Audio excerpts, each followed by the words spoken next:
Welcome back. So the next step would be to solder all the pickup wires to the pots and the lugs of the control switch. But there's one thing I need to mention here, and that is arguably the biggest challenge of this entire upgrade process. For me at least. When doing any soldering work for guitars, most people will follow preset diagrams, and I was no exception, as you saw in my past video. DiMarzio has a well-designed diagram for how to wire my particular set of pickups, but there's one catch, one thing that throws it off in my case. It assumes you're using a standard 3-way pickup switch. The control switch that I have is known as an import switch, and at first glance, it looks very different from a standard switch, and it's not clear which lug corresponds to which on each of them. So I had to look up several diagrams online to cross-reference the lugs on both switches, and then I had to very carefully compare DiMarzio's diagram with the diagram I originally followed when I assembled this guitar originally to make sure that I would be soldering the correct wire to the correct lug. Combined with the fact that I flipped around the control plate for my personal preference, this was another layer of complication I had to work around.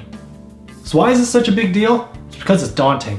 Why is it daunting? It's because there's no way for me to check that everything is correct until the very end, when everything, all the wiring and all the soldering is done.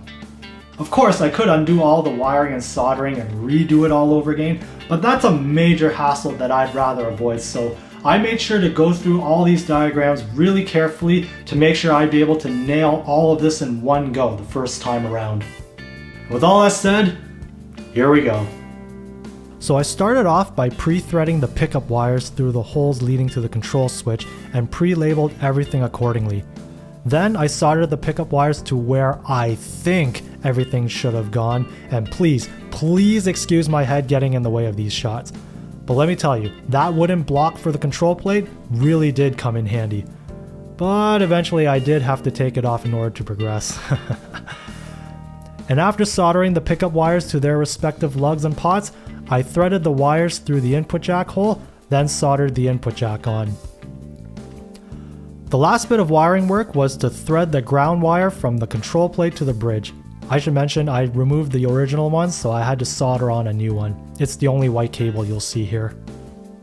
If you recall my past video when I assembled this guitar, this stupid ground wire gave me so much grief, but this time I decided not to follow the original instructions, which was to thread the ground wire right through one of the holes where the bridge screw would go, and the screw was to wrap around the exposed wire bit. Instead, I went with what's considered standard practice with a Tele, which is to take that exposed wire bit and make sure it just makes contact with the base of the bridge, which is what you're seeing here. I still had to thread the ground wire out through the screw hole, but I made sure the exposed part made contact. And with all the wiring done, all the components loosely in place, I decided to do an audio test and test all the electronics. I plugged the cable to the input jack, connected to an amp, and using the old screwdriver trick, I tested both pots, the pickups, made sure the switch worked as intended, especially given the flip control plate. It was the moment of truth, and everything worked. Success indeed. It might feel like we're almost done, but there were still a few more things that needed to be finished before the guitar could be played, so we'll finish those in the next video. If you're curious about the guitar wiring, I've linked the 2 diagrams that I followed in the description below. Until then, thanks very much for watching, and I'll see you in the next video.